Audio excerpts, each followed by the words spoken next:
Yes, yes, yes, yes, reptile family. I know in this episode I said we're going to talk about humidity and snakes, but why not? I got some little bit of banana left over.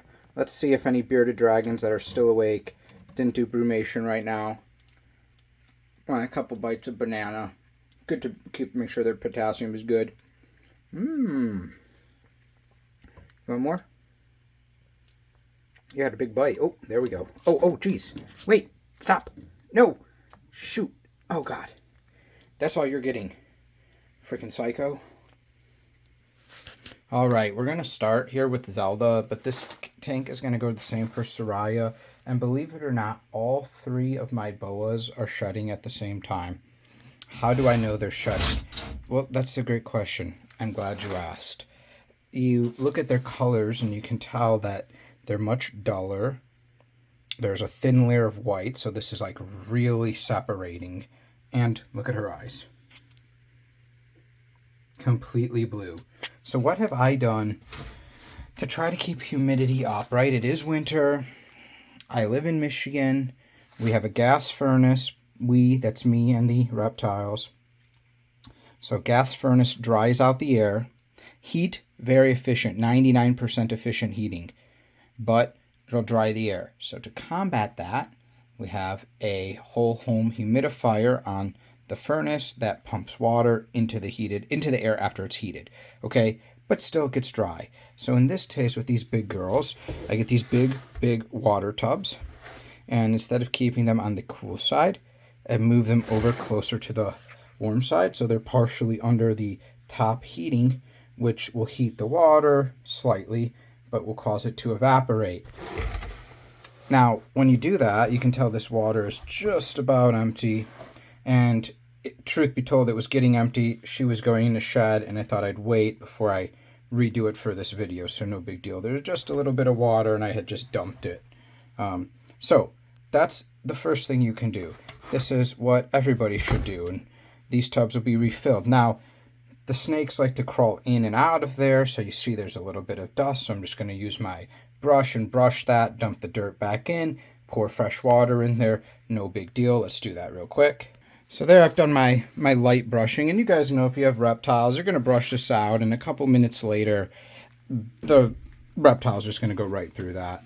So we're not making it immaculate. If it was poop, we'd be disinfecting it, all those things.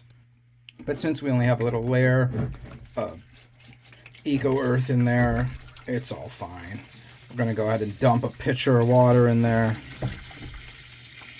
Now, some of you have said, and the water's just going in, and people have come over and said, and if you look, here's Zelda is just super chill. Now, she cannot see, and this can be, with other snakes, the most dangerous interacting time, because this is if you have a scared snake, if you have a timid snake, they don't know what's going on. So if they don't know your sound, your smell, your behavior, your touch, your aura that you're giving off, the energy you're giving off. People are like, oh, you believe in chi and all that. No, what I'm talking about is you can tell when someone's got high energy and nervous energy and all those things, and animals will pick those up. So I've come in, I picked this up, I moved it all around. It's a couple inches from her. But what's the first thing I do? I opened the tank, I talked about her, I showed her off. She's hearing me, she's smelling me, I've touched her. Yeah, no, this isn't a fake snake. This is a real snake, a snake that's alive. She's not dead. I've pet her. Let's see if we'll show her face here. You can see her breathing. She's moving a little bit right there. This is a snake that knows it's me and knows it's safe, but we still have to deal with the humidity issue. So that is not enough. The whole house humidifier is not enough. So I have what I guess would be maybe a weed sprayer, who knows, a little mixing pump, and I just cleaned it when I first got it. It's just plastic from Amazon, and just put normal water in it. The thing holds 3 gallons.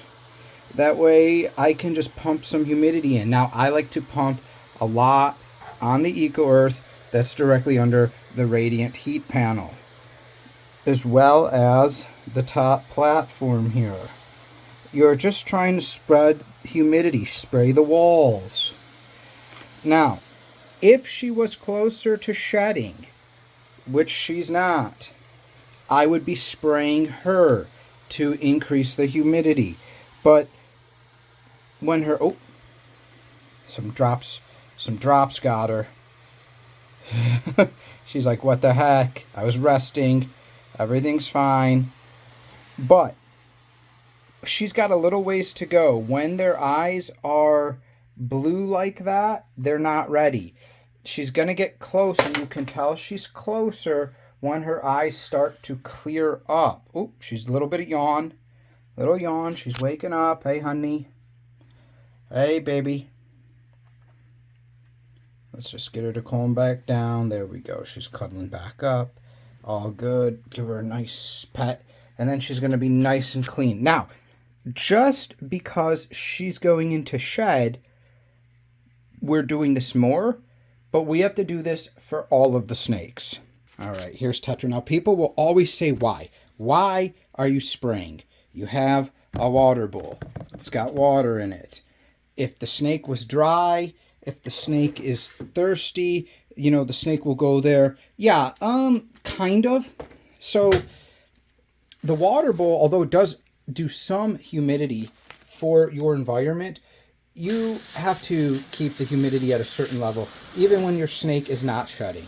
So we're going to go ahead and spray. Tetra's going to stay underneath, no big deal. Now, the nice thing is, she's not shedding, so I don't have to spray nearly as much water. I'm just going to do enough to make sure the humidity stays comfortable for her. Why is that? So most animals, and guys, this doesn't happen overnight, so you don't have to worry. But most animals will dry out their lungs at night. What will happen is at night they will just be breathing. They will be breathing in dry air. Hi, honey. She's like checking it out. What are you doing in here? They'll be breathing in the dry air, breathing out the dry air, and drying up their lungs. And their lungs have to stay wet. They have to stay with this little mucus around it. Otherwise, they'll get a respiratory infection. How? What will happen? Their lungs will dry up and start to crack. And when they start to crack, those become wounds. And then when those become wounds, you have a chance for infection. That's right. And that's actually the most common way respiratory infections. What the heck is Father Jimmy doing? He's over here. What's up, dude? That's the most common way people in winter climates, their snakes, not just snakes, they're reptiles in general, but most of the time snakes get respiratory infections.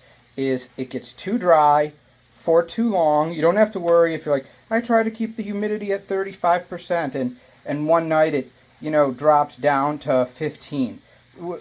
We're talking it's weeks, right? Of course, in the wild, these things go through dry spells, you know, droughts, etc. They don't die right away. They don't get RIs right away. It's prolonged. So we started with Zelda. We can go ahead and end with Zelda. That's it, guys. You have the steps. Keep the substrate wet. Move the water bowl, if there is one, closer to the heat. Maybe put a water bowl in. Simple stuff. It's not complicated. This water bowl will evaporate way quicker than in the summer. The substrate will dry out way quicker. So you just have to stay on top of your humidity levels. Take care, everybody. Thank you guys for supporting my reptile rescue family.